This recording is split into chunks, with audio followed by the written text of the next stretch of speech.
Welcome back, everybody, to Natural AF. I'm your host, Isaac. And I'm Alexa. And you found your way here probably because you were called by an unseen force to level up your life, to explore your true potential, to reconnect with nature and your natural state of being. Natural AF is all about seeing what's possible and living it and embodying it. Mm-hmm. And this episode is no different. We're getting into a post-festival recap with Dave Armstrong from the Living Free Movement. Dave is a guy that does something when other people just talk about it or complain or, complain about what the mainstream is up to. Dave doesn't have a whole lot of stuff to say on what the mainstream is up to because he's so busy building alternatives. He's building things that he and others want to see come into this world and offer solutions. Yeah, so this is Dave's third time on our show. So our regular listeners should be very, very well acquainted with who Dave is and what he's all about. And so we thought this would be a great opportunity to get him on and sort of debrief after the festival. This was the second Living Free festival in Australia. We were there for the first one. We were there again for the second one. And it was much bigger and better. And it was another incredible event.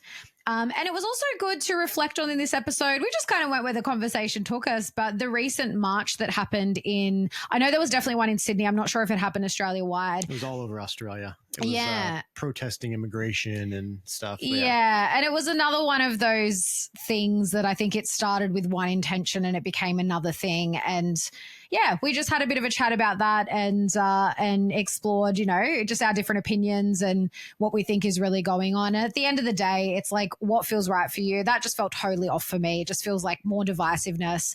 And, off the back of the Living Free festival, that's just not what we want to put our energy into. We want to put our energy into community and unity and bringing people together. So yeah, this was a really interesting chat with Dave. It's always a good time with Dave. Yeah. I've seen a few videos of people saying what the, protest and the march is about, this and that. But if you ask 10 different people, you get 10 different answers. And I think for a lot of us, we're past the march thing. This is not about fighting. This is more about growing out of it. And kind of like an umbilical cord, it falls off when you don't need it anymore. So that's what we're hoping to happen. We create our own supply chains. We create our own relationships. We create our own businesses. And we become independent and free from reliance. So it was amazing seeing that at the festival. It was a good community of like-minded businesses that had their market stalls there. And the energy is there. The people showed up. The people wanted this. There was potential for people to cancel because of the weather. And it was just amazing. You'll hear the whole story of what challenges that they had to face to pull this thing off, but it went off really well. So yeah. And for those that have been here the last couple of weeks, you'll notice that Isaac and I are back together this week. I was down in Sydney for about a week. And so we had to record the last week's intro separately. And then we recorded this interview separately. So Isaac and I on different screens. It was actually really interesting recording an interview separately. It's our first time doing that. And so I apologize. There's a couple of times where Isaac and I both jump in and talk over each other, which we never do when we're together, did you find that interesting? Yeah. I mean, it's just I think there was a little bit of a lag time. A little bit of a delay. Yeah, there definitely was while we were recording. I picked up on that too. But it's just interesting. I noticed it was a little bit harder for me because I can normally, when I'm with you, when you're sitting next to me, I can totally pick up on your energy on when you're about to say something. And I was trying throughout the interview, but it was much harder. So I'm glad we're back together again. It's actually really not fun trying to podcast separately and setting up mics, and tech is not my thing. So it was a little bit stressful, but we made do. One other thing, guys, I have to address, because both Isaac and Dave gave me shit about this before the interview. I am wearing AirPods. I'm wearing Bluetooth headphones during this interview because I needed headphones, and my corded ones have a different jack to the phone, to the computer. So yes, I totally wired my brain for an hour and a half, but I will survive. Yourself? I EMF'd myself for an hour and a half. Why don't you go EMF yourself, Alexa? I have to address it because we're natural AF, and honestly, Isaac can vouch for this. I hardly ever wear those Bluetooth headphones. If I'm really stuck, and that's usually the only time is when I need it for my laptop because I don't have normal headphone jacked corded headphones. So we'll forgive you. Thank you. I just had to address it because I was like, oh, if I get judged for this, like she's wearing Bluetooth headphones. Oh my God. It's like, how far do you want to take it? Do we want to be so natural AF? Remember those little those cones that they used to have on record players? No. You have to have those like in your ears. Like, how far natural do we have to go to be really natural? We AF? should have just recorded the whole thing with 2 cans on a string from here to Sydney. That's natural AF. Natural AF headphones. We're gonna start selling those on the website as merch. Oh God. It plugs into your phone, but it's just like, yeah.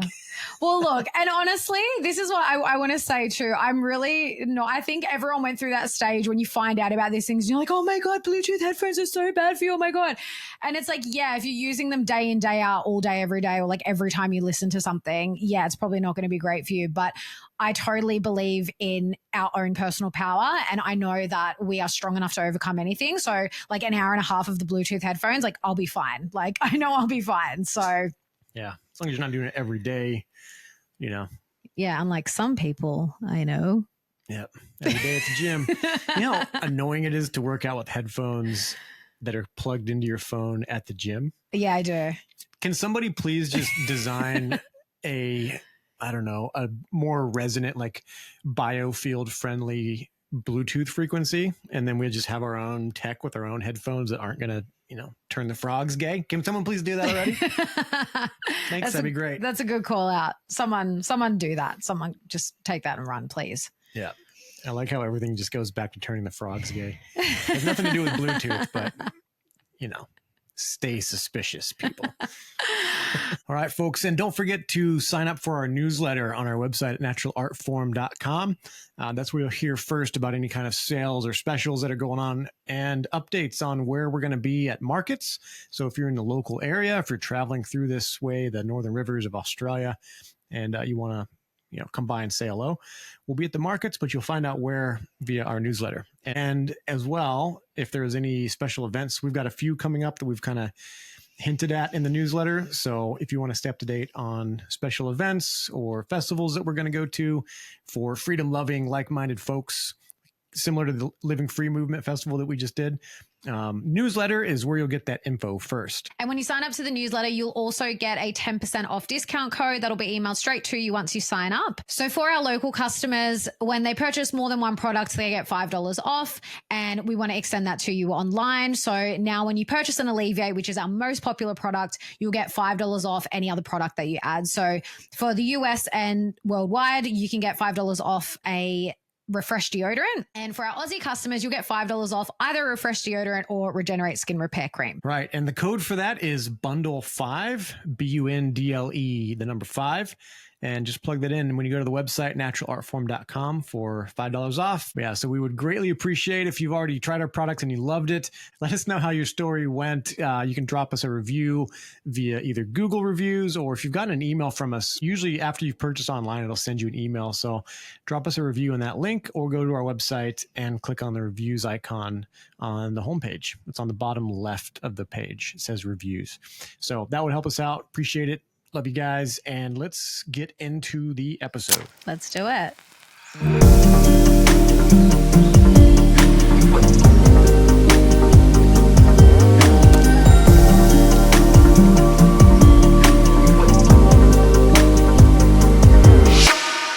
So we've got Dave Armstrong again, back right after the festival. Welcome back to Natural AF, Dave. Good to see you.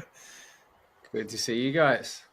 Hey, Davo. Yeah. Is this your third time on now? Or is it more? I feel like we've had you on more than anyone. Yeah, I think at least 3.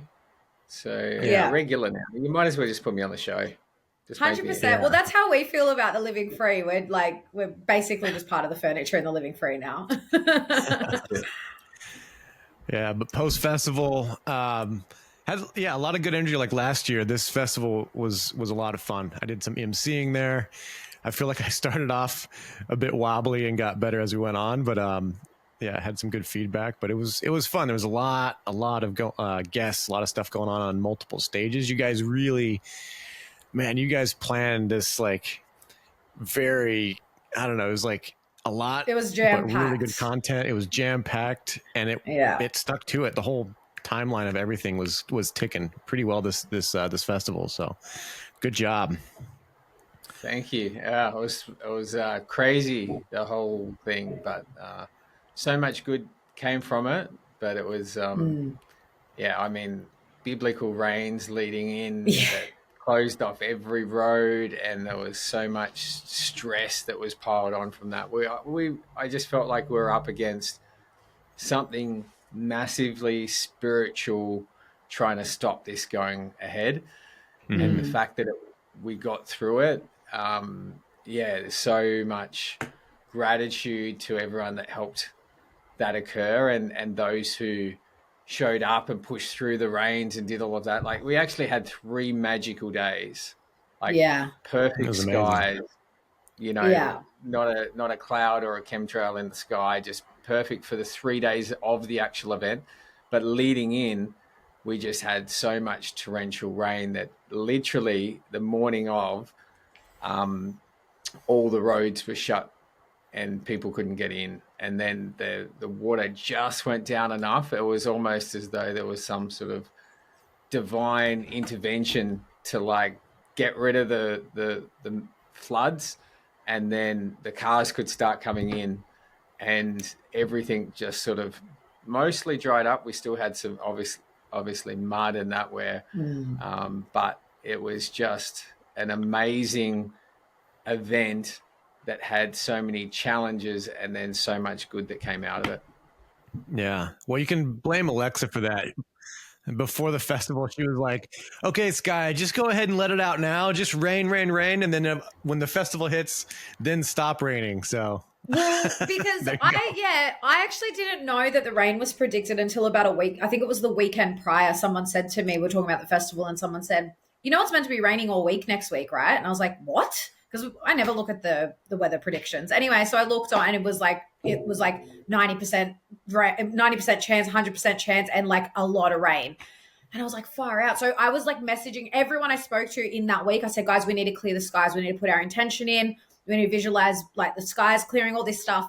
And then when it kind of got to, and I was checking the thing every day. I was checking the weather forecast, and I could see it wasn't going to, like, we weren't going to clear it during the week. So that's when I was like, all right, I literally kept saying out aloud, rain, you can just like pour your heart out, empty the skies out, but you have to stop. Thursday's the last day. Like, that's it. And that's literally what happened. But even I honestly could not have predicted that we would have had like literally sunny blue skies. Like, I think on Saturday we looked up and there was not a cloud in the sky. Like, it was gorgeous. And it just goes to show but the power of intention. And I think like collectively when we're all doing that together, like, you can, like, that's, to me, that's like making miracles happen. It was incredible. Yeah, I think the lesson for this one is next time let's put that intention for the couple of days leading up as well, just to remove that stress for me. Because literally Thursday night, I'm sitting there going through, and obviously we open up the event on the Friday, and it was meant to stop raining overnight, and I kept waking up, and then I'd check my phone, and I'd check outside, and I'd check my phone as to whether, what was going to happen, and it's still raining, and I think it went through to like, the next morning, like early in the next morning. And then we went out at about maybe 9 o'clock in the morning or 8 o'clock and started checking the roads, and some of the roads had even like broken up a bit, and it was just absolutely crazy. And we spoke to the owner of the property just to get a lay of the land, like, okay, we've got this big stretch here that's got water up to it, and he's like, yeah, that's fine, that never gets too high, most cars will be able to get through that, but it's this other one down the road that's the worry. Once that closes off, like, it'll section this whole part off. But he said, don't worry, there's another road that we can get everyone in if we need to. And so we went through this big flood section and went through to this other road, and it was fine. And then later on in the day, it was completely flooded, and we're like, okay, that's just closed off this whole section to the Pillar Valley. And then I was like, okay, messaging everyone saying, come through this other road that Sam had told us about. And I got a message at like 6:30 in the morning with a picture of them standing in front of their car with that road completely flooded as well. And I was like, oh no, wow. like we can't get anyone in. Oh, And no. you're getting messages from everywhere. Anyway, and even down the end of the road, one of the people who lived there for many years said, we've never had that section of road flood in the whole time I've lived here. And so Wow. whatever we were up against, like not just the floods, because there was other stuff leading into the event, it was just one thing after another.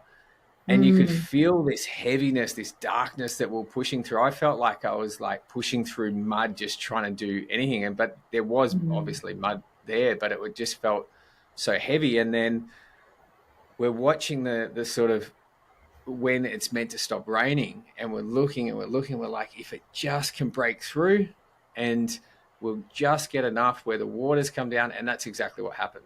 The waters came down, people came in. And it was so cool because those people that made that trek and did it, there was like an adventure to it. And then like there was a blessing, I think, for those that came through. And I could just remember there was so much gratitude from people because we stuck to it and went through as well. So a lot of people just came like, oh, awesome work. Thanks for not shutting it down. Thanks for, sticking to it. The guys from ATG Health, the guys who had the Elixir Bar, they showed up on the Friday morning, and it was just starting to sort of come through, and they had such a good energy about them. Adam, who owns it, and he just came up to me and gave me a big hug, and he's like, man, great work for sticking to it. This is going to be awesome. We're with you 100%, rain, hail, shine, we're here. And that was really like, it just sort of changed the tone because I'd felt all of the stress, but then we had to get everyone in and parked up safely. And, that comes with a whole lot of stress as well with, cars getting stuck or whatever. But it was an amazing experience to get through. And, I think everyone who persevered with that was blessed with just an amazing event with amazing musicians and speakers. And I'm calling it the Just Festival. It just went ahead, and everything was like dust. It was like even one of the artists, they got stuck and they couldn't get through, and then they just turned up like a minute before they were meant to come. And it was just all of these things where it was like just this, just that, and then anyway, it was the Just Festival for me. Yeah. And I think that was right, incredible. Dave. Good job. Yeah, and I think you're right, Dave. Like the energy of like once we were there, because we normally like last year we arrived on the Thursday so that we could get everything set up and like just be there ready to go on Friday, but we couldn't obviously because the rain was like torrential on Thursday. Well, you could have, but you just left me in the rain down there. Just stay in a nice warm house and join us. Right, we could have, but for the people that did arrive on Thursday, if I could have actually. I was still bottling up stuff, although I didn't need as much this year, but I was still bottling stuff up and labeling on Thursday. I was like, I don't know how I would have gotten this done on Wednesday. Yeah, products. Yeah, we were still, we had so much to prepare. But no, you're right. I think like once the festival started and like the people that were there, it was like this, there was no one complained about how muddy it was or, having to get like pull cars out, because there was even we were driving in and there were like vans, that were bogged and getting pulled out and stuff. And so it was a little bit chaotic, but like no one complained about it. No one was in a bad mood over it. Like everyone was just happy to be Dave, there. Or did they just like complain to you and you just absorbed it? No, in general, everyone was pretty cool. Like you always get one or two, but like in general, the mood was really cool the whole way through. And like probably the people who were most inconvenienced were the caravans, because we actually said, hey, don't come until 3:00. We need the water to drain away. And we had backups like sites down the road. And we went to set up our backup plan for the caravans. And we took down some toilets so that, if you get out of your caravan and you need to go to the toilet or you don't have a toilet in there, they had toilets down there. So we took it down and these toilets just went boom, straight down to the axles as we went on this land, and we went, oh no. Okay, so that is out. And then we had to try to we sat someone down on the road and said, go down to the local bar area. And we sent someone down there, my brother actually, to organize caravan parks. And so he's trying to get through, but it's all council and national park and all of that sort of stuff. So it's really difficult to sort of book. And so he sort of was down there for a couple of hours organizing it all. But we sort of got everyone in. We paid for the caravan parks as well, which they were really happy about, which I think sort of, I don't think they were expecting that. And then we set up a shuttle bus service. And then what actually happened though, and this is kind of the cool thing about, you know, when you've got a great community, they actually turned around and said, hey, we're having such a good time down at the caravan park. We've all connected with each other, chatting on the bus, and we've created a little community hub down there with, you know, with each other. So we're loving it. Oh, it's so nice. So I just love how when people turn a difficult situation and make it into something good. And so blessed to have that sort of community in general across the board. That's amazing. Yeah. It's amazing that, I mean, it's just fun when you see the people that show up and push through these kinds of things. It's always that case. It's like they'll make a party out of it. They'll have fun. They'll bring, you know, they'll share stuff with each other. It's just, these trials, well, it's not ideal. You don't want to look for it when you have these events, but it really does bring people together. And even when, like I remember the first Bear Fest, it rained. I don't know if it was 2 days. Yeah, 2 full days of rain. Pretty much the first full day of the festival was just pulling people out of the mud. That's all that happened. There was no speakers. There was no music. There was no nothing. It was just pulling people out of the mud. But it was like a trial by fire. But it's, the rain always comes to test you. And I'm grateful for it in a weird way. But we don't need it every time. This time was great. Learned it. Thank you, God. Let's go. Let's give a miss on the next rain sesh. Well, I kept saying too. Oh, you go ahead, Dave. I just feel like everything was thrown at us, and then we got through it, and the team came through, and the community came through, and those who were meant to be there were there, and it was an unforgettable experience. And the feedback has been amazing, to be honest. Like, I was expecting people to go, oh, it sucked how I got bogged or whatever. And so, so there were a bunch of cars that got bogged that we got out, and even the fact of like some of the people helping, like Matt was one of the guys there, and he's like trying to help push this car, and he's like, I know I'm going to get sprayed with mud here, but if I pull back from doing this, I'm not going to get this car out. I'm just going to take the mud. And he just had all the mud flick up on him. And he came down, and he's just like, this is what it is. And it was that sort of attitude, I think, is so cool when people come through that. And then when people to come together. So it was almost like a bonding experience in many ways for those who had that attitude. Yeah, I think we were trauma bonding, Dave. Yeah. I was traumatized. I was more traumatized on this than I've ever been in my life. And then so much emotional aspect of getting through it. Like, because the 3 actual event days were amazing. And it was just all the lead up and trying to get people in. So by the Saturday afternoon, once all the day parkers had come in for that one, I could start to relax and enjoy the event myself, because I knew that everyone was safe and everyone was in there. But a lot of pressure. And really tested me on multiple levels. And so. But you guys did so well, honestly, because it's not only like, it's like you've got, you plan as much as you can until you, like, when you're there. Because you guys arrived, you came up on the Monday, right? Or the Tuesday? The week off? Monday I arrived. Yeah. Yeah. And so it was pouring down rain. You knew it was going to be wet and whatever, but you still don't know what the situation's going to be until people start arriving and things are getting set up and whatever. And so you guys just did so well to like just think on your feet, find solutions. Like the fact that you went and just hired caravan parts for people. I think that's part of you guys have such a good attitude going into it. Like, because when we arrived on Friday, like you were stressed Friday morning, totally understandable. And I just kind of, you had to, we were trying to find our spot and you said, just give me a minute, and you were off with Lolly, and it was fine. Because I was like, I knew that was going to be the case, but it wasn't like this, yeah, it wasn't like this really negative attitude that filtered down from the top, because that can happen sometimes, especially in like a really crazy situation like that. But you guys just did, I would take my hat off to you, because you and Erin, I think, are just so good at finding solutions and thinking on your feet and just getting shit done. And you did, and I think that's a big part of the reason why there was just this really awesome attitude throughout the whole festival. Yeah, I mean, even one of the things, because we were running out of places for day parking because all the day parking parts were muddy, and so a lot of the day parking is often not four-wheel drives as well. So we were sort of running out of that space. So Lynette jumped onto Wikicamps and looked for properties surrounding, and there was a property like pretty much across one of the main driveways, and it was sort of up the hill.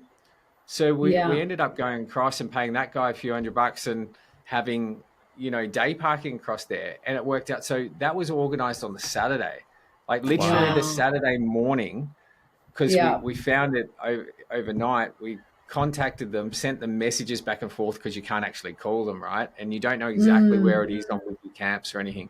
Contacted them, they say, yep, come out, let's have a chat. Went up there, negotiated, bang. And then next we're on the radio, because we're actually holding back day parkers at this stage. We're like, we think we've got somewhere, just hold back. And then we're like, yep, go, everyone. And so it was like, that's amazing. Again, it just happened in time, and everyone went in. So it was, pretty amazing.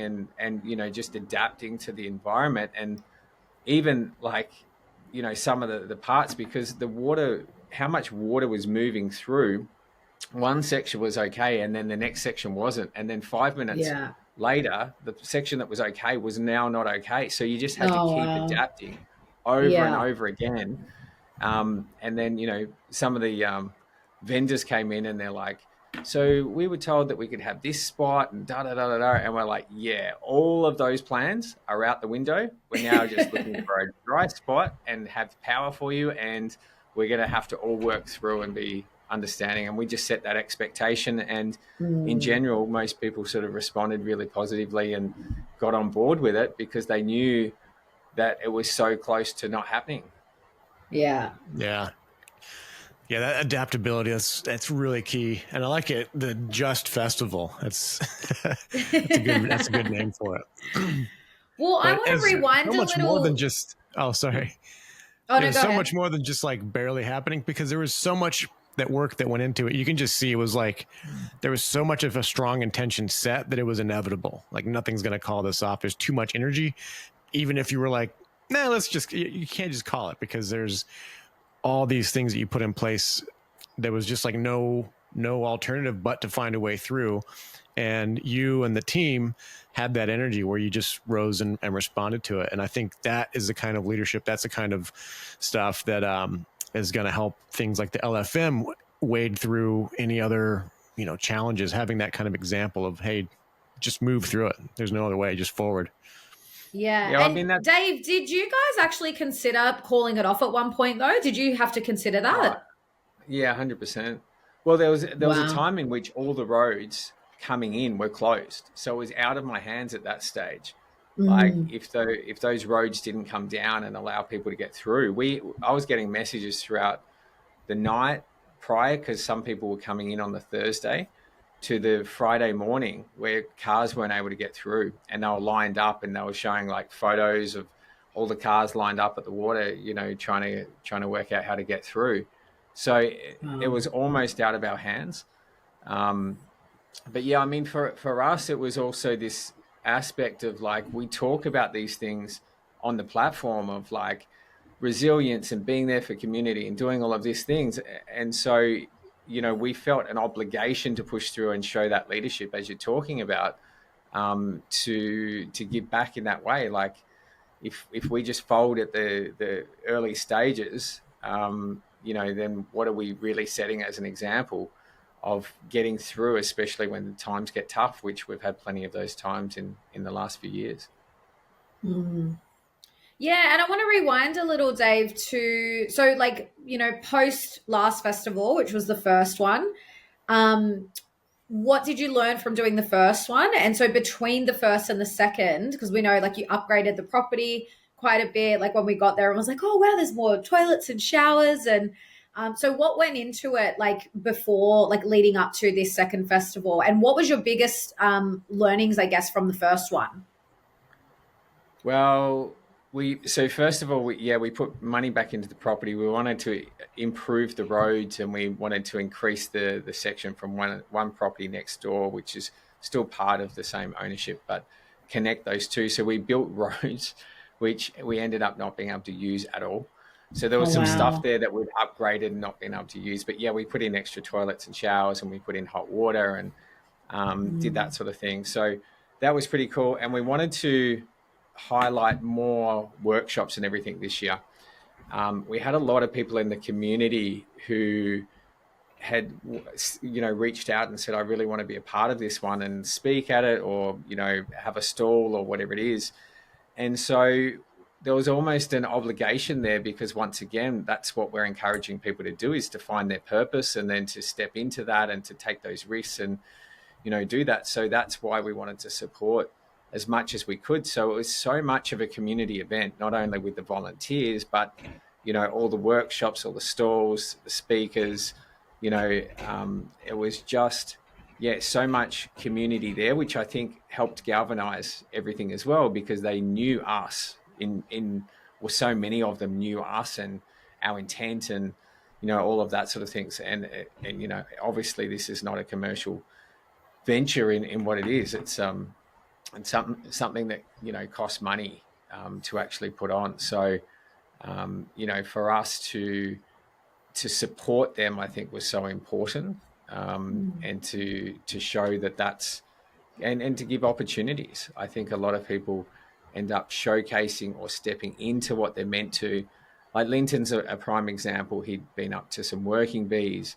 He hadn't really done any talks before. I know he's been on your show, but he hadn't done anything in a live audience for some time. And he did 2 presentations, did fantastic, and is now wanting to do more of that. And that's sort of, sometimes it's where a lot of these things start. It's like you give this opportunity and then people can truly step into it. And, you often hear people go, yeah, that was the starting point for me to be able to feel like I could do this. And so you're just providing that support for them to step into, what's their purpose.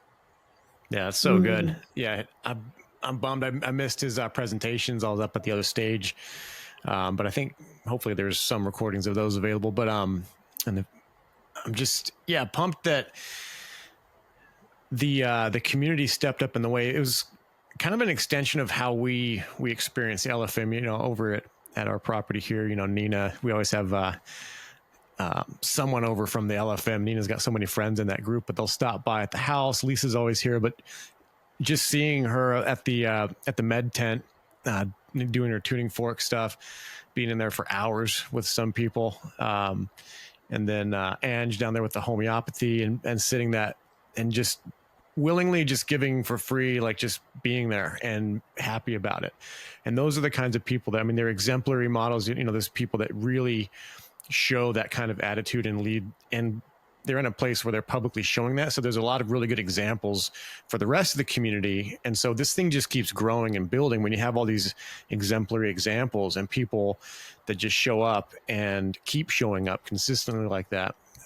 This is a big win in my book for the community.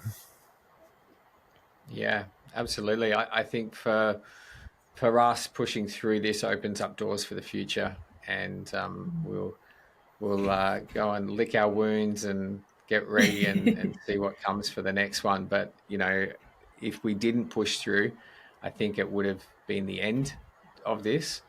And I think there's a lot of opportunities that are going to come from this, where we just need to, take a little bit of rest and work out what's next. But there's so much good that it's going to be hard not to step in and do something again. Yeah. And it's just, we spoke about this after the first festival. Isaac and I always talk about that was kind of the catalyst for us to relaunch the podcast. Like, we had been talking about it for a while, and then when we left the festival, we just got back and we were just like, we just have to do this, and we just did it. And there was something about the energy off the back of that festival. And it felt the same this year. And like you said, like, you know, Linton doing his workshops, which everyone, I miss Linton's workshops as well, but everyone that went absolutely loved them. Like, I've got to say, I think that was the feedback that I only heard good feedback for was the workshops. Everyone loved the workshops. And I think that's, yeah, like you said, I think last year that's probably what people wanted more of. And like, you listened, and that's, people just love the workshops. The speakers were amazing. Of course, the international speakers, having Rachel Vaughan there was awesome, because we've had her we've had her on the podcast, and she's also been on the Living Free platform as well. But there is this energy. And actually, what's really interesting this year, I didn't know this until we got home, but there was a new moon on, I think it was the Friday night. So the start of the festival was a new moon. I can't remember what sign it was in, but new moons are all about new beginnings, new energy, and starting things. So I think that energy of sort of like the new beginnings, creation, like putting stuff out into the world, I think was really amplified after this one. And I kind of felt the same thing, like what Linton was saying, because that was actually my first workshop that I did. And I was the first one on the Friday. It was my first workshop, and it went so well. I had so much fun doing it. I had lots of people come up and talk to me after. Lots of people said like they were spewing, they missed it. And I was like, it's fine, because so many people got in late because of, you know, with troubles getting in and whatever. And I had that feeling even beforehand. I was like, I feel like, again, this is going to kind of be a catalyst for things to shift for me in my work now. And I can feel that happening. Like, I feel like that momentum's building. So I'm so grateful for the opportunity. And again, like you said, it's just supporting the community. Like, so many of the people that did the workshops are part of the Living Free community and just put their hand up to do it. And I love that.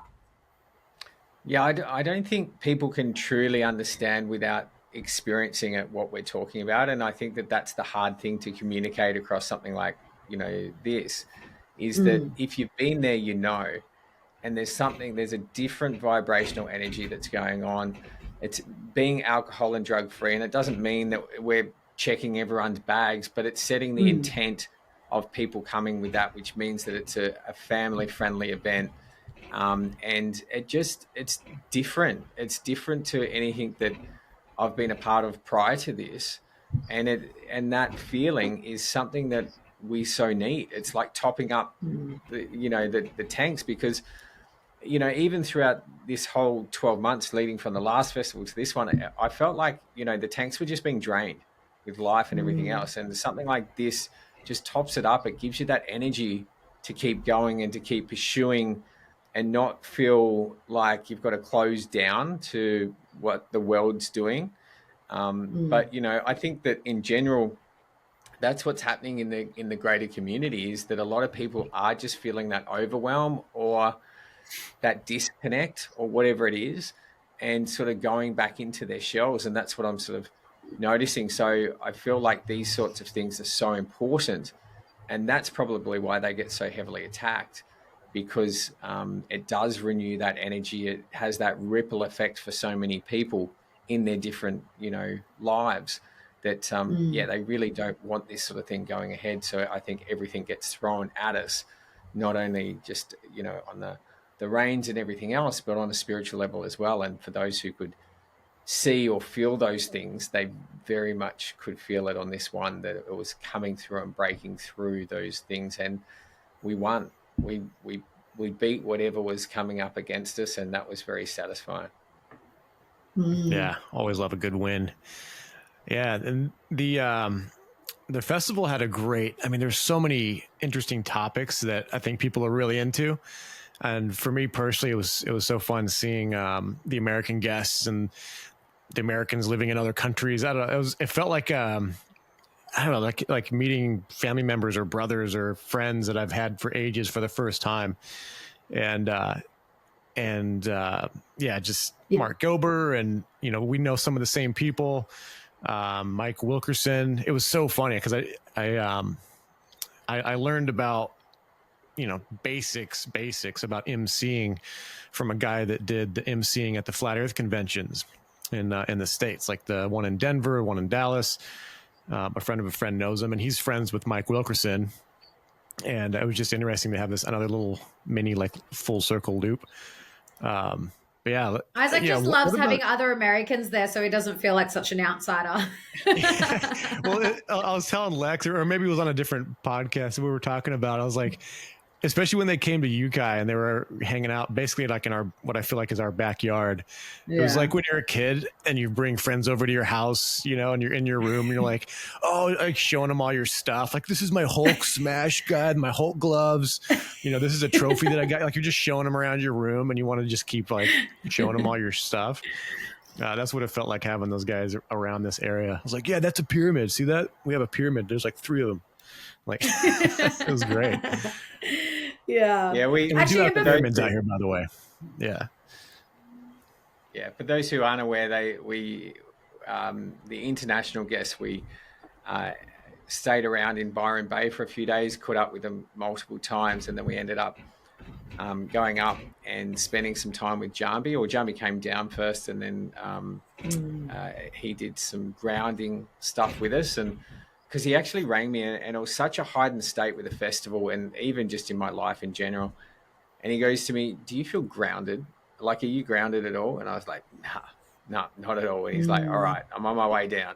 So then we did some grounding stuff, and then he did some spiritual cleansing sort of stuff, like a smoking ceremony and stuff with us. And you guys were able to attend that. And then we went up to Mount Warning and just spent some time there and, you know, in the forest, and did some other grounding stuff there. And then afterwards, everyone just felt like all this stuff had just released. And, you know, it was almost like this stone feeling. Everyone was just like super chilled and fully grounded. And so that was this amazing experience. And then a few of them ended up going up to the Byron Hinterland property as well, spending some time up there and continued on the journey. So I think for those internationals as well, to not just sort of rush in, rush out, but to have some of these other experiences. They got to go to one of the animal sanctuaries, you know, wildlife sanctuaries, whatever you want to call them, close by, and, you know, feed some kangaroos and hug some koalas or whatever.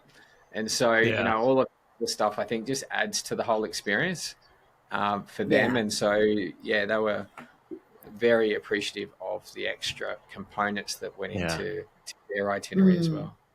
And we're so lucky that Sean Kirk, what a legend, man. He was like the official tour guide of the LFM. He's not a very good tour guide, though. He didn't even know what a bloody bush turkey was. Yeah, but you know, he was there. He showed up for it. He's like, He was giving him all the wrong information. I said to him, Sean, you need to brush up on your Australian wildlife before you start showing the international guests around. No, you just need to own it. That's all you need to do, because they're never going to know. He's a city boy. Yeah, he's a city boy. Some kind of bird. We had Sky, and we had Sean do a lot of the touring around and the buses and all of that sort of stuff. And we actually had this really chilled day.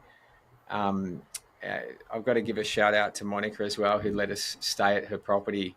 Mon's a legend as well.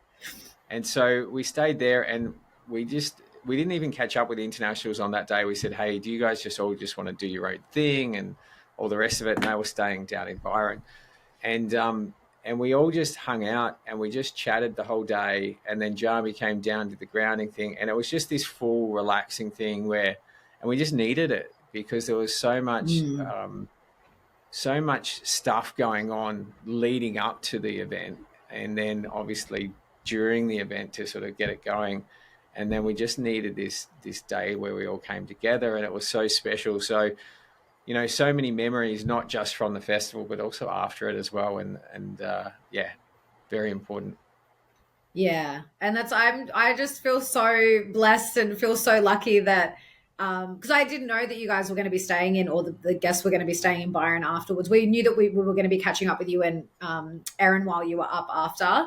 And I was just so lucky that you guys were so close, because it's really different. Like, I spoke to pretty much everyone at the festival, some more than others, but it's just there's so much going on at the festival. It's hard to, really get into a really like, undisturbed conversation, because there's people coming up and people are running off to different stages and things like that. So it was really nice to, get to hang out with everyone and chat to them. And we had some laughs, and just what an absolute bunch of legends. Honestly, it's just so wild when you're meeting people for the first time and within a few days, it feels like you've known them forever. And and then Jambi's going up to, Jambi's property is like 10 minutes away from us, 15 minutes or something, which is, I didn't know he was that close. And the smoking ceremony we did was just so, so beautiful. And it's funny because we've known Jambi for a while, and we see him around, town and stuff sometimes. And he's one of those, he's like a dark horse, like he's real quiet, doesn't say much. But when he does stuff like the smoking ceremony and when he speaks, he's just so present, and he almost like he's got this very commanding presence. And I definitely, after going up to the property and doing that, and just seeing what this vision that he kind of has for what he wants to do there, I feel very called to like do some like work with him and collaborate in some way, because that's what it's all about. It's like this is the best part of the community, is when you actually get to connect in person. I've got to give a shout out as well, because he didn't realize you guys were so close, and he got some of your product at the last festival, and then reached out and said, "Who's those guys that had this product?" And I said, "Well, they're actually just down the road from you."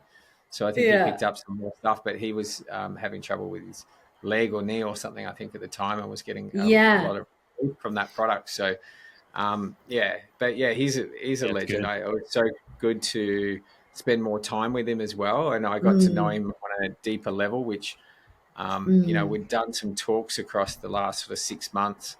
But I think he's a very special guy, and he's got a lot to give, and I'd love to see that come out more. I don't think that people realize how much he's got to give.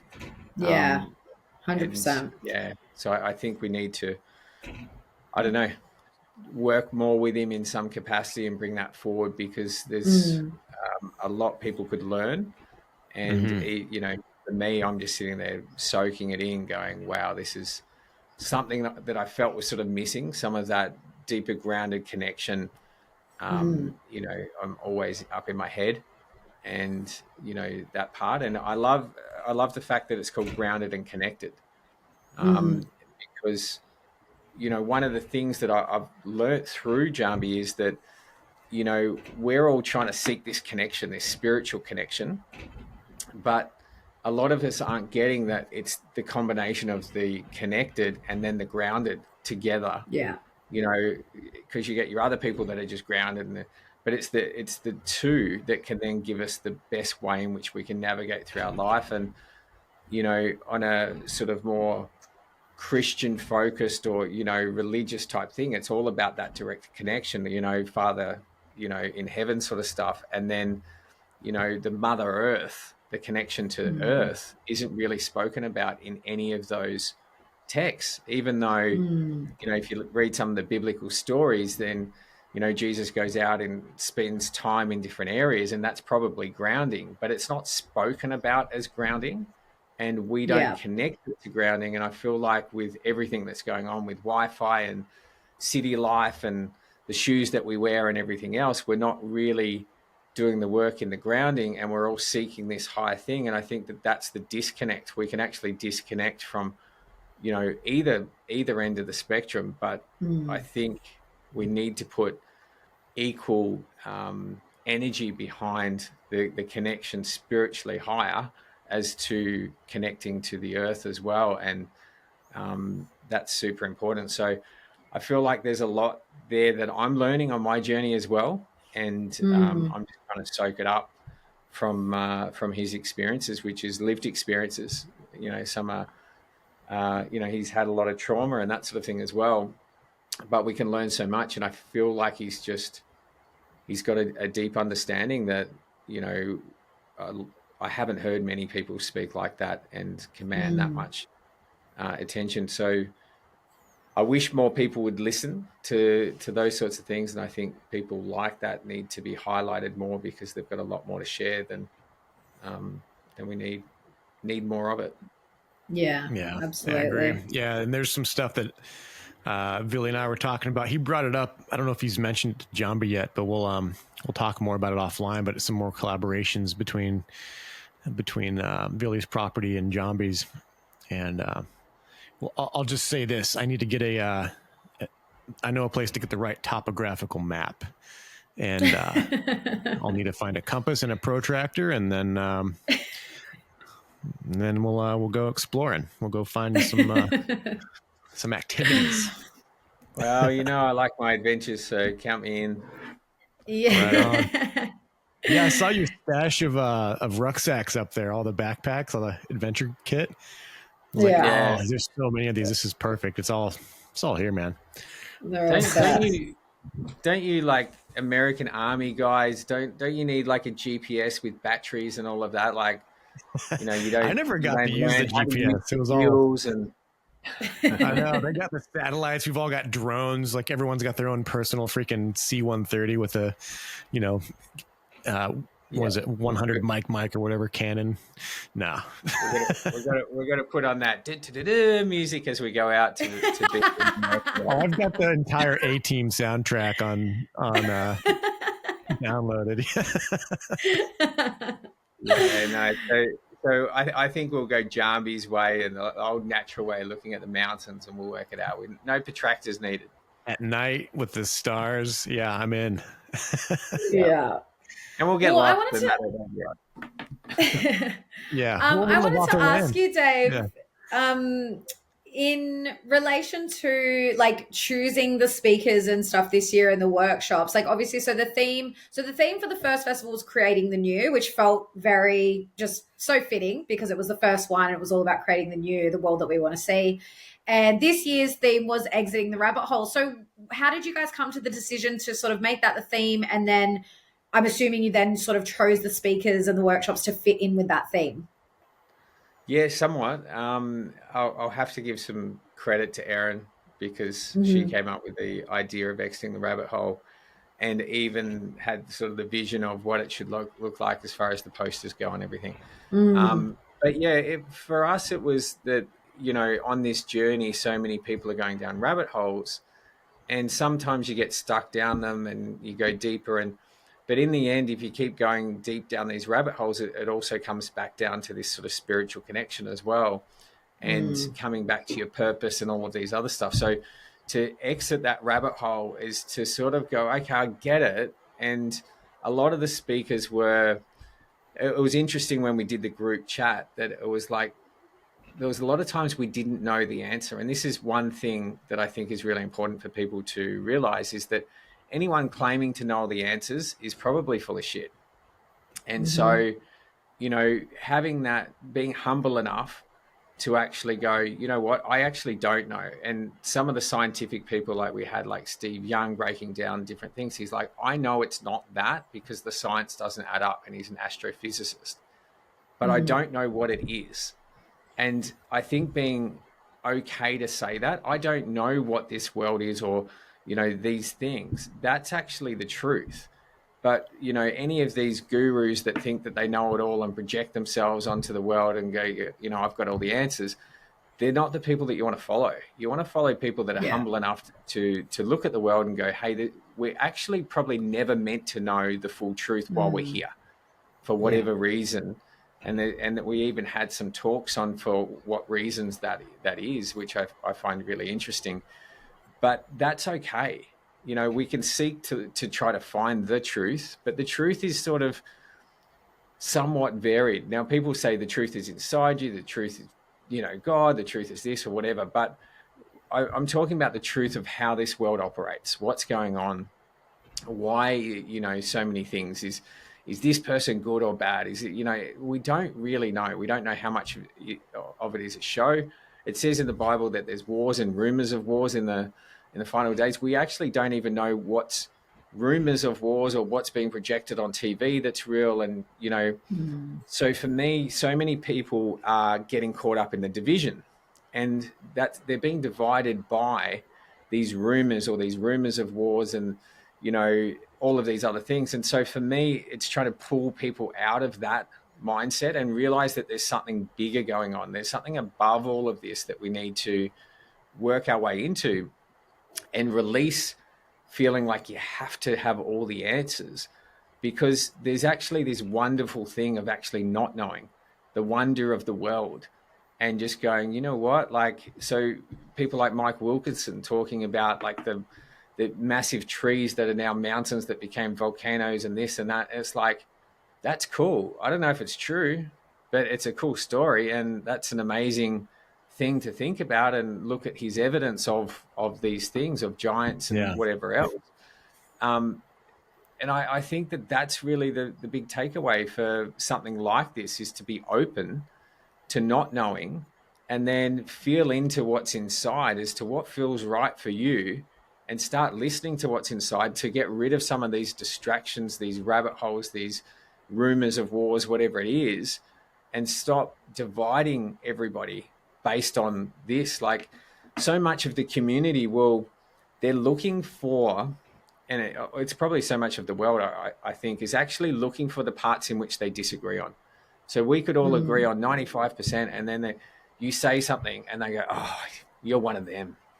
I can't talk to you. You're one of them, for whatever that one of them is.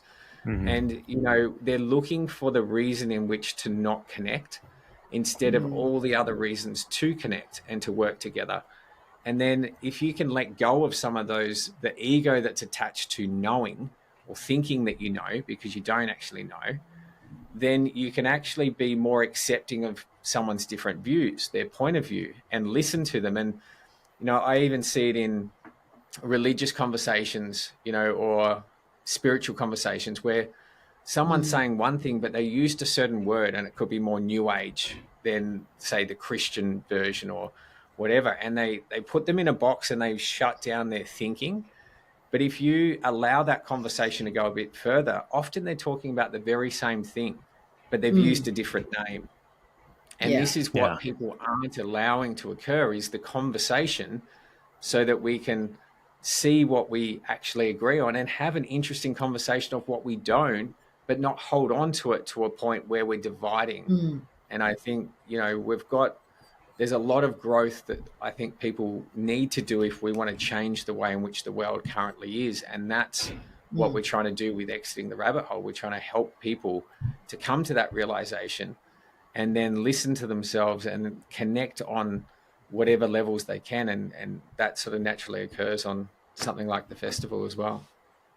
Yeah, absolutely. And I've got to say, that's one of the things I love most about the community. Like, yeah, you always get those people, especially I think with what happened in the last, you know, with like since COVID, and it did create a lot of division. And there are the people who moved through that. Like, we all hit the shit, you know, 2020, 2021, the age old story of my mum, you know, doing a suicide pact with the family.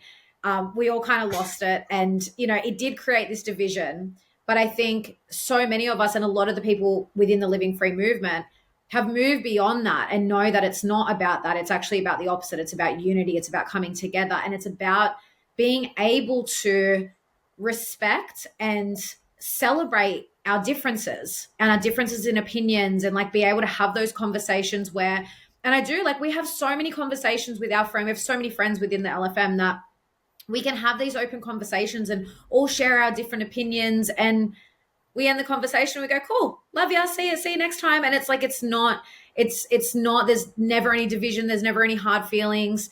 And I think it's so often the ones that haven't been able to move beyond that, they're the types of people too, that with the people they listen to, they, you know, love everything they say. And then as soon as they say something they disagree with, they throw the baby out with the bathwater, and, oh, I can't listen to them anymore. Oh, because they think this. And it's like, okay, well, what about the 99% of good things that they've got to put into the world that you do agree with, and they just, they can't, they just draw a line. And I don't know, I just think that's like the old way of being. I think we're just very conditioned to be that way. Yeah, because I've done a lot of different adventures, I would see what happens in society in a condensed view. So everything on adventure, sort of everything's heightened, and friendships occur much deeper, and, you know, all of that sort of stuff, like everything's heightened. And there was and there's been several occasions where this is the case, but there was one particular trip on Kokoda where we were coming in, and we flew into Popondetta and then got onto a truck, and the truck ride was I think it's a few hours from memory, 3 or 4 hours, and we're all sitting on the back of a truck bouncing up and down on these roads that are terrible. And there's this one guy, and his energy is just over the top. right? Like he's hanging on the back of the truck, like scooting through, you know, just like this kid. And there's this other guy who's a bit grumpy, and he's sitting there going, I'm going to smash this bloke. I'm going to smash this bloke. And I'm just sitting there going, okay, here we go. We're literally a couple of hours into the trip. And, wow. you know, their personalities were so different. And then as you go through the trip, these guys connected and everyone connects, and that's what happens. And you actually celebrate the differences, because you don't want everyone the same. That's just a boring trip. You want to be able to take the piss out of someone who's like this, and then have fun with this person, and then get to know someone deeper on this side. And so you celebrate the differences, and that's actually what we should be doing in this world. But we don't. We want people to, you know, in general, people want to be around people that are confirming their bias of the world and telling them how right they are, and going, yep, you know, and you see it all the time in, you know, often in like female relationships, they won't tell them the truth. They'll just go, you're so right, don't do this, and all the rest of it. It's like, hang on, like truth and celebrating that is really important. You know, I feel like we're missing that part often in celebrating the differences, and we are all different, and it's okay to take the piss out of each other for those differences as well. Just release the ego that's attached to this stuff and have some fun, because this world is so serious if we don't do that. Yeah, and you can see the seriousness going with the operations that are going on out there. And it pays to just be aware of it, but don't get sucked into it. But the whole thing with the immigration and all that, and people need, I think having fun with it is a big part of it too, and not getting too serious about all this stuff. But there's all these like marches and all this stuff going on, and I'm just sitting back and I'm like, who do you think organized all these marches? Was it just, you know, a group of like really well-meaning people, or because the media's got everything that they want to portray you however you want, and they've been doing this a lot longer than we have. But if you just jump in and fall for this stuff and start fighting and you're all serious, and then there's people that I've seen on the media where they're like, oh, how dare you? Do you know that there's Nazis in this group? And they're just like, okay, like I'm not a Nazi. There's people that showed up that are, but it's even with the people. Sorry, there's evidence to suggest that these are all set up and played upon. So, you know, there's a bit of research that's happened in the background that they're connected with ASIO and all of this. And 100%. When you see these things happening on a worldwide stage, it's coordinated, and people are falling for this stuff and not realizing that there's a deeper level to what's going on. And you can see it with the media, the way that they're spraying it in the media, and people aren't taking that step back, that higher view to go, hang on, what's actually going on here? Because it 100% is coordinated, and there will be reasons behind it, that, you know, problem, reaction, solution type stuff. And, you know, I don't see, especially with the Palestine-Israel thing, like you've got a war that's been going on since biblical times, and there's wars all over the place, right? So, you know, there's atrocities that are happening in Africa, and atrocities that are happening over here. But everyone is being told that this particular atrocity, you know, once again, wars, rumors of wars, I don't know what's actually happening, but there's most likely atrocities that are happening there. But we all need to now pick a side, and we get told that we've got to pick a side. And I'm not sure that that's the answer. I don't think we need to pick a side. I think we need to go, you know what, war and killing is bad. Let's try to have peace. Like, well, you know, that's what I was going to say, is like, especially with this march that was just on last weekend, this in Australia. So for our international listeners, there was a rally organized. I think it happened in like across different parts of Australia, and it was for like against mass immigration, and just, I don't know, it was a kind of a lump of different things kind of thrown in. And at the end of the day, it's like, whether it's, I agree with you, Dave, I 100% believe that it was coordinated, especially when you see it in the media and they have a, you know, particular spin on it and all of this. But at the end of the day, you've got to look at what it's doing. If it's creating division, which is exactly what this march did, if it's creating division, I personally don't want anything to do with it. And I think that's all people have to look at, is like, what is it doing? Is it bringing people together? Which some people would argue that it is bringing people together for this common cause. But it's like, no, it's creating division. And a lot of what it's, you know, the whole thing was based around is bullshit. I mean, that's the thing. We don't have the evidence, like the mass immigration and all that. You know, they say, oh, 1,500 people are coming in a day or coming in a week or whatever. And it's like, well, where's the actual evidence for that? Like, how do we know that? And that's how these things happen. They put out these little, you know, plant the seeds of doubt, plant these seeds of rumors, like you said, rumors of wars, all this stuff. And then the people just run with it and it spreads like wildfire. Yeah. Well, the numbers come from the government and they would never lie about any of that. Yeah, exactly. Like, and what's funny is the people that just, they forget, or maybe they just are the people that aren't really awake to it or know. But, the enemy is not, well, one, the enemy is not out there. Most of the time you need to deal with the enemy within here, and it's a spiritual battle. So that's kind of like the basis from where I start with it. But then when you also go into the physical realm, because we're in a physical world, the enemy is not, you know, the immigrants, although you need to be cautious about where you're importing them from. If they've just been bombed for the last 20 years and you're importing them, they're a little messed up and they're going to have some issues. So, but the thing is the government and the rules and all this stuff, all the people marching against, oh, we're Australians and we're proud and we're here to defend, you know, our idea of our way of life. Like, you guys will give up your guns. You will, you know, just bend over to whatever the crazy laws are, massive taxes on everything from, you know, I mean, like if we had the cigarette prices you guys have in America, there'd already be a second revolution just off of that, probably. So there's little things where people always give away. Like, oh yeah, it's all right. And then when they're told by the media and by the government too, that it's time to protest right at the beginning of spring here. So the astrology lines up for that. So they're building this up into something right after that new moon. It's the same thing. It's astrologically based. But I'm like, people need to just like get a higher view, go to high ground and see above it. Go to, what is that thing we like to quote, Robert Kiyosaki? There's 3 sides to a coin: heads, tails, and the edge. And the edge is intelligence, and you can see both sides from the edge. So if you operate in that realm, you're less likely to be tricked, and you realize that most of the stuff you see on TV is all bullshit anyways. Well, and also that protesting and going to rallies doesn't do anything. Like, it doesn't, like, nothing happens after these protests and these rallies, especially like, oh, yeah, the government needs to stop bringing people in. And it's like, there are a million other ways that you can protest the government, and going to a rally is not the most effective one of them all. So that's what gets me. Like, that's what frustrates me, is that especially the people that are in the quote unquote freedom communities that kind of know this stuff about, you know, what's actually lawful and what's not, and the way our governments are set up. It's like, when you know that stuff, why would you waste your time going to a protest or a rally that's, you know, got media cameras there and it's so contrived, when you can, there's so many other things that you can do outside of that. The first being just saying no to things and stop complying, but they can't do that. It's just, I just get so frustrated with it. That's, so just real quick, that's what I think they're actually wanting people to protest, are the people that do actually not comply. Like, where do all the illegal fireworks come from? From the immigrants, you know, from the Chinese or the Indians or the Lebos.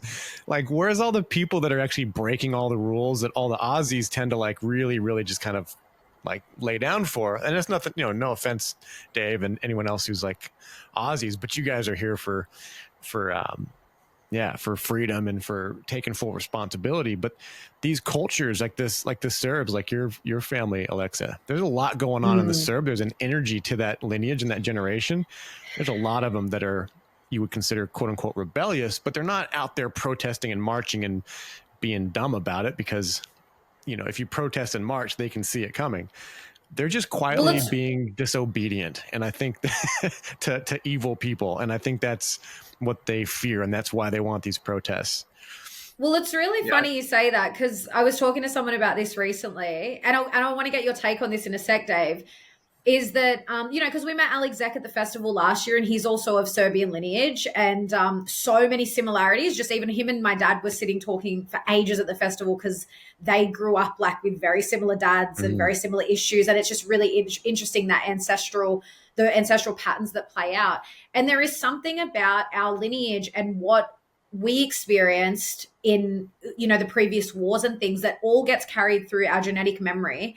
And there is something about, like, I know, not just my family, I have met so many Serbs and Eastern Europeans that did not go along with the COVID thing. They just knew it was bullshit. And there's like this inherent distrust of the government because of what we experienced in our past, in our history.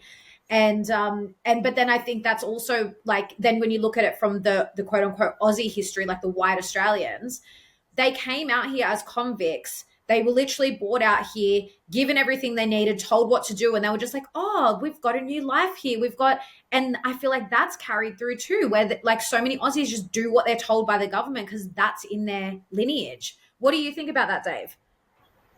Yeah, I think there's a good example have you heard of the ant experiment with all of this? No. So the ant experiment is basically a jar that's got two different rival ants in there. Mm-hmm. And basically they're in this jar and they're getting on fine. And you come along and you shake the jar and they fight each other to the death. And so to me, what's going on is who's shaking the jar. It's not to say that there's not these reasons, you know, like I agree with some of the arguments of these different sides, but when the jar's being shaken by someone above, we have to start going, well, who's doing that? Why is that occurring? Yeah. And start focusing on them as the problem rather than each other. Because if I came from some of these countries and some of the benefits of coming to this country, you know, especially from where they've come from, I would jump on it. Of course I would. I would look after my family however I could. There's, you know, a lot of incentives for,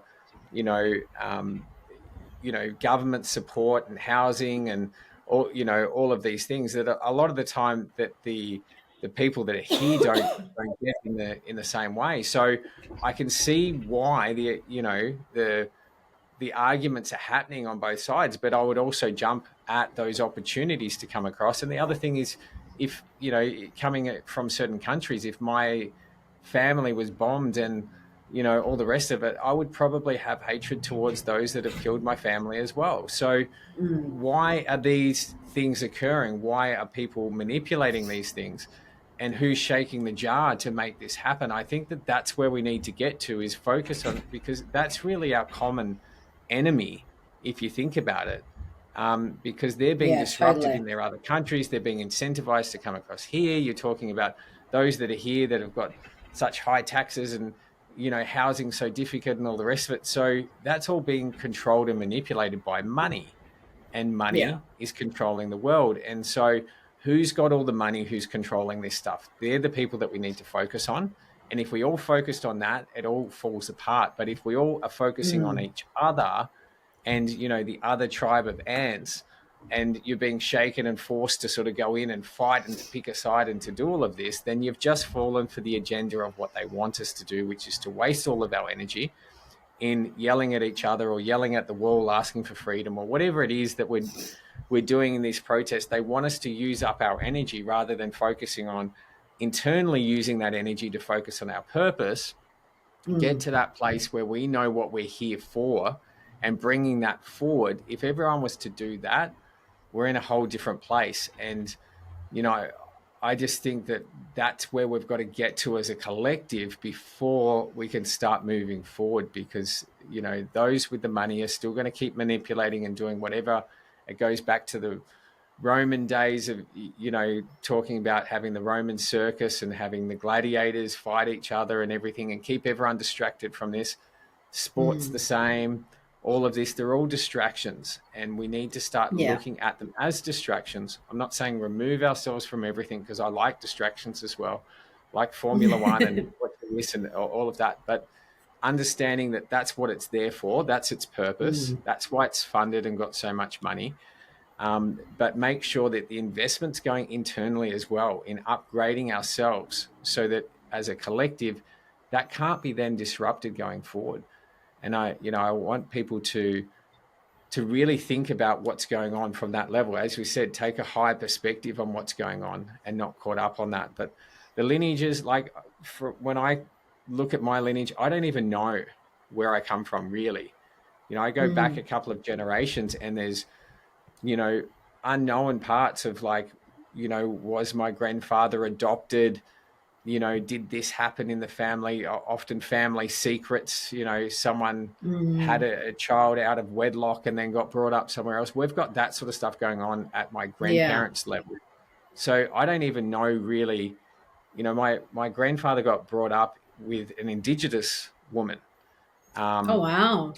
Who had a big family, and he was like the only sort of white one in there, and he never explained why, because they just didn't tell that. And so we've tried to go deeper into that. So I don't have that lineage, and it's probably not dissimilar to some of the Indigenous who were disconnected from their families in breaking that up. When you lose that connection, sometimes you lose something else. So that journey has to then be an inward journey to try to find where that lineage is, rather than looking at the history books or our family tree and trying to work out where we come from and what that is. So yeah, I think there's a lot of similarities. You know, when I talk to Jambi and things like that, we're talking the same stuff. Like, they've had all of that destruction, but it's not dissimilar to the destruction that the white man has had in many ways as well. And so once again, there's a common enemy that's done both.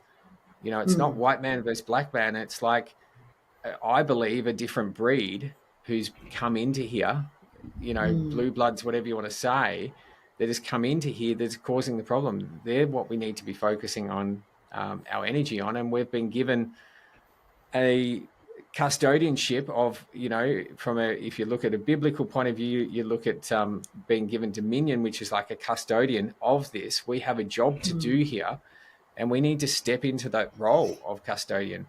We need to actually take responsibility and accountability of what we're doing in our lives and start bringing people together and focusing on what we're doing to change this. And we get too caught up, which is, you know, a big long-winded answer for the whole rabbit hole explanation of what we've been talking about. But they're the deeper conversations that we're having at that level, and trying to help people move through these illusions and traps, you know, deceitful things that have been happening in front of them, to keep them away from knowing the deeper truths. Yeah, amazing. Amen. And I just want to bring the topic back to just something real quick, just because I really wanted to share this, because it popped into my head and I was like, oh my God, the big tree thing that Mike Wilkerson was talking about, how these mountains, some of them are potentially big trees that were lopped down. In his presentation, he showed some examples. He went through it so fast, but there's some videos and some pictures of these big peak mountains that have a waterfall coming off of them. Now, where's that water coming from? So I was at the gym at Billy's property up at up there in Upper Coopers Creek, and the view out from the gym is this big mountain. There's all these eucalyptus trees up there, and there's a waterfall coming off the top. And I'm just sitting there, and it popped into my head because I was like, oh, that's amazing. But I'm like, where's the water coming from? Water runs downhill, but if it's at the top of the hill, where's the water coming from? You know, and obviously it gets from more the rain when it rains. Yeah, but where does the water run from? It has to run down to get to the waterfall. But if it's coming from like the top of the mountain and it's just constantly going, and it's not raining for like several days, where's that water coming from? And Mike Wilkerson talked about, if these are old tree stumps, there's still the physical structure that would draw water from the earth up, and then it doesn't have anywhere to go, so it just goes off the waterfall. And I was like, I think that mountain out front of the gym there is a tree. Yeah. I mean, once again, who knows? And that's the cool thing, right? There's a wonder to it. It's something that we're going to, I think people like Mike go deep into exploring these things, and then they share it, which is what I love, is that I love bringing people together with different ideas and to share their knowledge, and they're very knowledgeable in that area. And they've gone deep, so I don't have to go as deep. You know, I can just get the cliff notes of what they're doing. And, you know, to me, it just opens you up. It's like, yeah, that's completely possible. It's plausible. I don't know. Does it change anything in my life? Not really. Not on any major level, but it does open me up to a deeper understanding that this world is more amazing than what we often give it credit for. And, you know, we think that we know it all. And I was, you know, the worst at this growing up. I thought I knew it all. And that was pretty boring. It was pretty boring to think that the world was just this explained by science and this, and it was just, this is how it works. And then the more that I've realized that it doesn't actually work, which is great because I didn't listen much in class about all that stuff anyway, then, you know, enjoying the wonder of what's going on, and discovering, you know, new ideas as to how that could work. It really throws a spanner in the works when you've got kids as well, because, you know, the kid will come back and go, well, how does this work? Or they say, I've learnt this or whatever it is. And then you go, I'm not sure. And they're like, what do you mean? This is what my teacher said or whatever it is. And I'm like, I'm not sure that's true. And this is why I don't believe it. May not be true, but I don't know. I'm just throwing up a different explanation for you. And, you know, bringing up my kids in that way has been really enjoyable as well, because it creates some really interesting conversations on how the world may or may not work.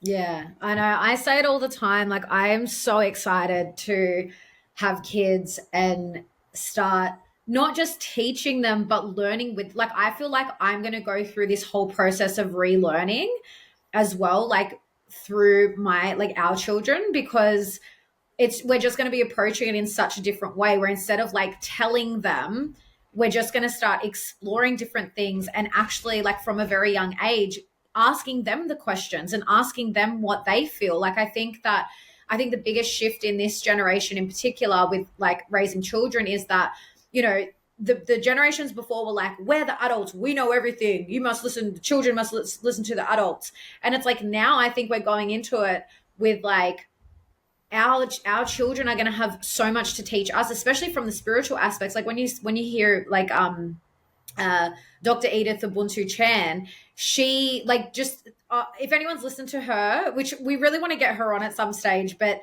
her a lot of her interviews, she's talked about her experience when she had brought her kids in, and the story, like the things that they would tell her from like their experience before they came to Earth. And like, kids are so inherently tapped into that before, you know, I mean, for us, we were so conditioned out of it.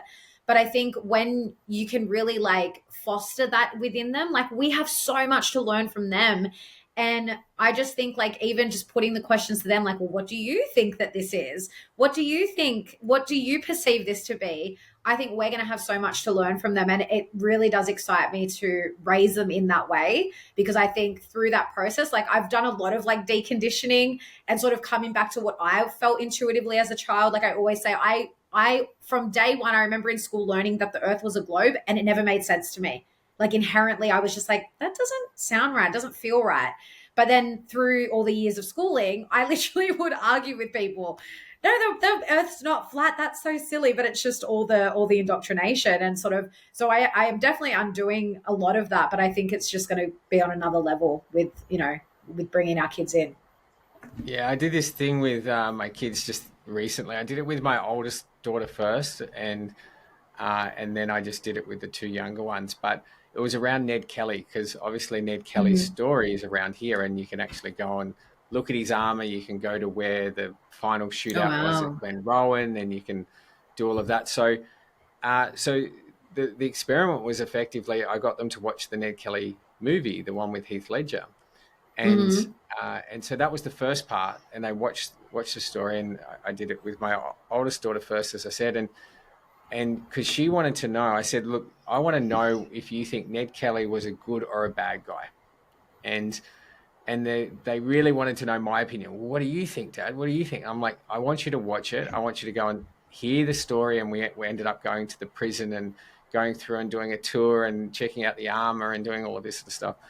And I wouldn't tell them. I said, I want you to go through and then you tell me. And then so we had this awesome conversation where I was like, oh, I think he's a good guy. Okay, well, why do you think he's a good guy? Well, blah, blah, blah, blah, blah. Okay, well, he killed police. Is that a bad thing? No, but he looked after his family and he was protecting his family. Okay, so we should look after our family. And we're having these, so I'm just sort of introducing these conversations. And then at the end, they, you know, my eldest daughter goes, well, what do you think, Dad? And I said, I agree. exactly with what you're saying. She's like, why didn't you tell me this earlier? And anyway, it was just great to have that experience. And then the other two, we just did that with as well. And then on the way actually up to the festival, we stopped off at Glenrowan because it's a few hours, it's probably 4 hours drive maybe from Melbourne. So it's a bit out of the way. And there's like a little tour part where you could go and sort of go from one stop to the next and see where the final shootout was and all of this and just bring that history in. But so many of those lessons are so important, to make your own decision. Like, don't listen to me. I don't want you to listen to me. I want you to make your own decisions as to what's right, what's wrong.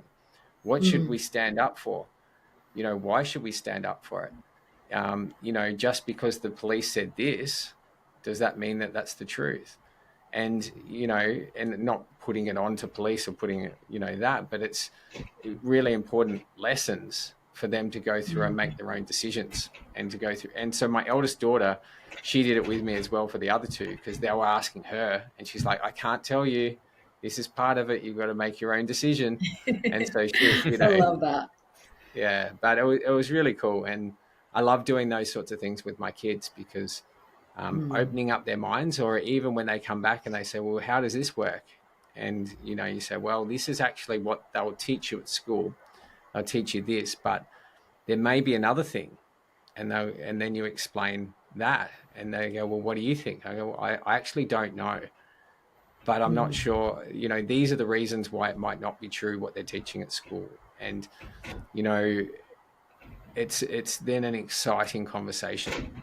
And, I actually did this. I haven't done it with my middle one yet. I'm not quite sure because she's going to tell everybody at school and her little brother as well. But it's about, Santa and all of that sort of stuff. So I did it with my oldest when she was 7.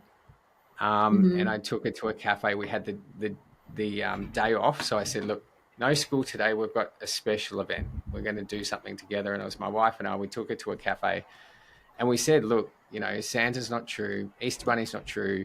Tooth Fairy's not true. And basically devastated her all at once, right? And I was like, but the world is actually way more magical.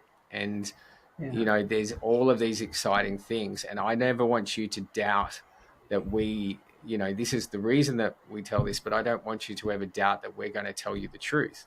And, so, she had a little bit of a cry, and then we went to the movies as a family the three of us together, or the others were out at school, and we did all of that. And it was really special because it was this telling of the truth where I feel like there's a deception, or like if you're not the one to tell them that and they find out otherwise, that they could feel like they've been deceived by the very ones you want them to trust the most. And so, we're about to do it with the second one, but I know that will mean that the third one knows straight after because she's not keeping secrets. But those sorts of experiences, like it's a different way of parenting. And, it's a mature way to go about having these conversations. But I think that there's a deception in there. I feel like that's done on purpose to say, well, you thought the world was magical, and then you rip that out and they go, well, the world's not magical anymore. And you go, actually, it's way more magical than what this little story is. And here's the way it's magical. And, getting them to think outside of that, like, Greek mythology. Like, I think those stories are true. Let's have a look at the Bible and have a look at that. And I think that those stories of interbreeding and these animals and these giants and everything, I think that's all true. And then they go, well, what about unicorns? Well, I think unicorns were probably true. I don't know. But the unicorns are all on the coat of arms of all of these countries. So was there a time? Dragons, you speak to indigenous culture, some of them say they're still around. So do we really know these things? Going up to the place with Jambi, he was talking about the Yeti, or there's different names for the same thing, abominable snowman, et cetera, et cetera. And he was saying that they were here before they arrived, and that they were in charge, and they're interdimensional, and they go through this, and it's like, cool. That sounds like it could be very true, because all of these countries are talking and explaining the same thing with different names. So we need to be open to the fact that these things, you know, are probably true, and that the world is pretty awesome because we have no idea how this stuff works. Exactly. Yeah. I I love remember that you feeling brought that that when I up. was. Oh, go ahead. Oh, go. No, you go. Well, I just remembered feeling in school. I think a lot of people can identify with it, but when you go through and you learn their version of history, and you just get this feeling like everything's already been discovered. Oh, we've already expanded all over. We've settled everywhere. Everything we know everything. Like, and science is a lot like that, where they have to have an answer or an explanation for everything, and even some of the really cool, mysterious things. That's such a buzzkill when they come in. There's like, oh, it's this, and this. But then you peel back some of the layers and you're like, well, there's anomalies that lead me to believe that it's not just that, and that. It's not as simple. And I think that adventurous spirit started reawakening, especially with the Yowies and the Yetis and all that stuff too. I was like, man, there was a moment there where I think I didn't blink for like 12 hours as I was going through some videos providing some pretty interesting evidence that they were real. And it's fun. And I think even the talk about the water, I mean, there's utility to it. Because I was speaking to a guy at a music and sky festival about that, and they actually practically use that knowledge that up a mountain, you're actually closer to the water than if you're at the bottom of the mountain. And on his property, they drilled 2 wells, and one at the bottom was like 600 feet before they hit water. The one about, a kilometer up the hill was maybe 120 feet before they hit water. And so there are like some really cool practical applications for these things. If you're just willing to give it a shot and trust your instincts instead of just going off that doubt that the scientism and the school system kind of puts into your head, like, oh no, it couldn't be, because we have textbooks that say otherwise. Well, that's their whole thing, right? It's like, well, we're going to give you the answers so that you don't have to think for yourself, because they don't want a population that can think for themselves, because then they can't control them. But I love that you brought up about, like the Santa Claus and Tooth Fairy thing, Dave, because Mum and I were just listening to a podcast together over the weekend, and they were talking about sort of like the way that the holidays have been kind of manipulated, and Christmas. And, I've learned recently that, like, I don't think Jesus was even born on the 25th of December, like they say. And then, of course, they brought in the whole Santa Claus thing, which was totally it was just a commercialized idea that they put forth. It didn't really, because, you hear, oh, it's St. Nicholas and whatever, but apparently it started with Coca-Cola, hence the red and white suit that he wears. And this podcast was talking about, well, they brought up the same thing, just about like what you tell kids. And then Mum and I were saying, said, oh, I'm never telling my kids that, because it's like, for me, it's like, what, like, it doesn't, it's not real. So you're intentionally lying to your kids, and that just doesn't sit right with me. But that's what we were talking about. It's like, but there is so much magic already in the world, and the wonder, and you don't need to make up those things, because I mean, even just like teaching kids about manifestation and how we can literally think something or speak it out and make it happen, like that in itself is so magical. And then then like you add the other layers into all these mystical creatures that may or may not exist, or may or may not still exist, or have existed, or whatever. And I just think that's where the magic is. It's in the wonder, it's in the discovery, it's in the experiencing that for yourself, instead of being told, no, it's this way, and then trying to find that. You know what I mean? Yeah, absolutely. And that's what I love about, like that was the guest that we had this year. Like we had some of the internationals were opening up these mysterious doors and asking questions of what could be. A lot of the workshops were more sort of practical workshops of, homeopathy, or, different sort of medical things or whatever. But, it was just awesome to have all of those things and focusing on solutions once again. Not focusing on the negative stuff, not focusing on, how bad the world is and all the rest of it. It's like, what are we going to create? Let's bring the builders together, and what are we going to create together? Because, we don't have a place to put these things at the moment. We have to build the stuff for there to be an option for people to go to. We need to stop just whinging about the system and everything that's wrong, because that system is only there because we're neglecting to actually step into what we're meant to be doing. And if we keep doing that, why are we whinging? Like it's actually doing, in many ways, an okay job, right? You know, the roads or this or whatever. Okay, we can complain about all of those things and there's corruption and everything else, but what are we doing to actually change that apart from whinging about it? So that's where I want people to start to ask those internal questions of themselves of like, what are you doing in this world to create something that's better? And then if you can find that purpose and bring that forward, then there's people that love to do things like roadworks, right? And there's no reason that, you know, if you think about like private roads that are going up to multiple properties, that those things are shared, then you're going to get better roads. You know, can you invest in that and buy what that person needs? Can you share that? Do they bring their part to it? I just think that there's people who love doing a whole range of different things. There's a guy at the festival. Yeah. His name's Eddie, and he's on the property, and he goes through and he gets out all the cans and all the bottles and he takes it to the recycling thing and he ties up all the bags and he ends up getting all the rubbish down to like next to nothing. And you know, he loves it. People love, and I couldn't think of anything worse, right? But people love certain aspects of what they do, right? And that's the whole point, is that we do have all of these different people that can bring all of these different solutions together, but we need to support them to come through and to bring their talents, their callings, their blessings, whatever it is, to come forward. And then we create something different and we don't have to worry about all this other crap that's going on in the world. We can create a better world that we see and inspire people to do that. And I think that that's going to have a much more positive effect than to yell at a wall, at a building, and think that that's going to make any difference.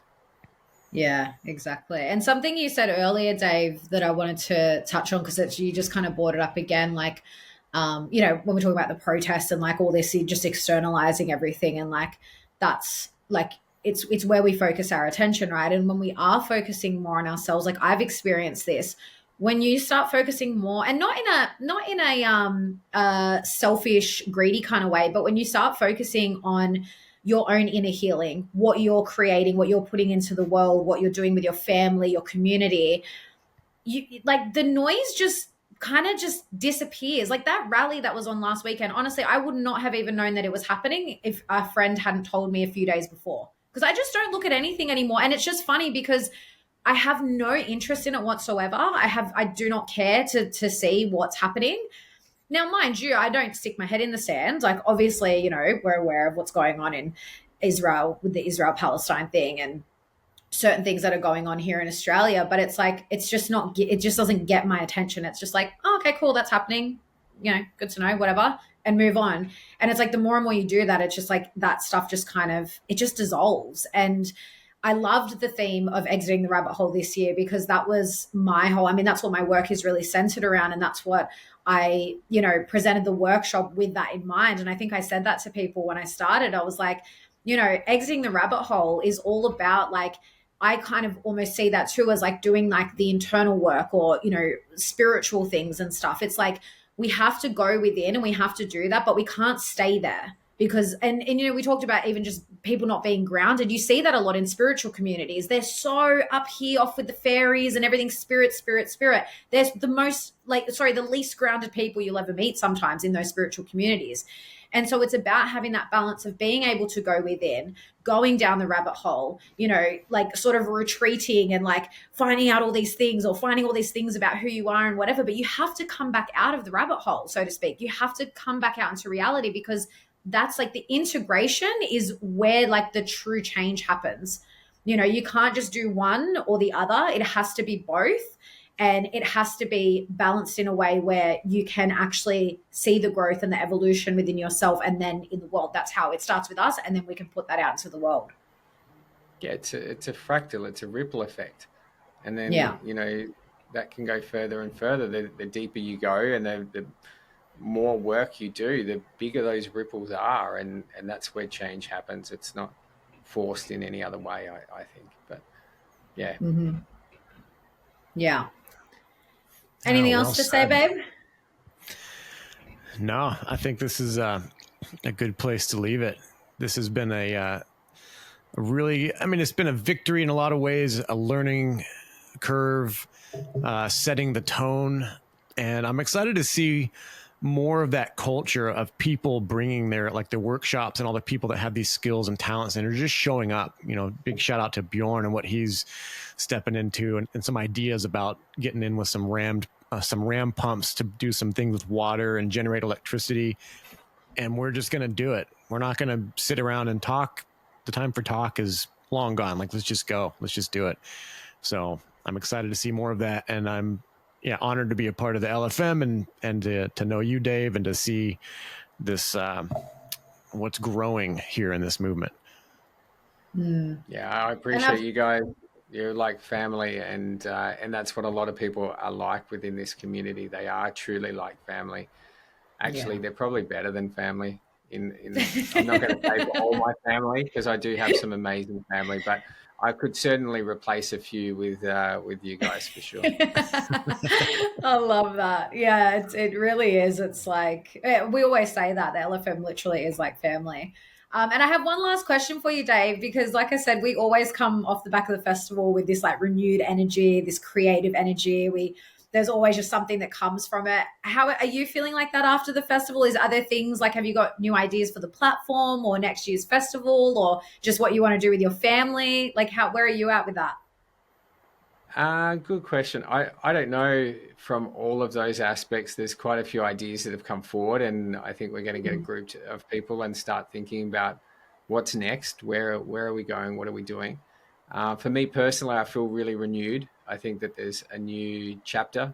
There's something that happened over that birthing experience that I had, that of coming through those rains, the biblical rains, and being birthed out the other side with the challenges that occurred. I feel like something occurred there for me personally in a spiritual growth aspect, and I'm really excited to explore what's next in all of that for me. But it's just, what can we do? You know, it's unlimited, really. I'm looking forward to getting some of the other projects up and going, and I think it's going to be a good year, and we'll just see what comes. Review, lick some of the wounds, work out some of the learnings, and go forward on the next thing. And I love having big, audacious ideas. I've always done it, as you guys know. Like, the first thing was Antarctica, and doing that's my life. It's like, what big, awesome things can we do while we're here?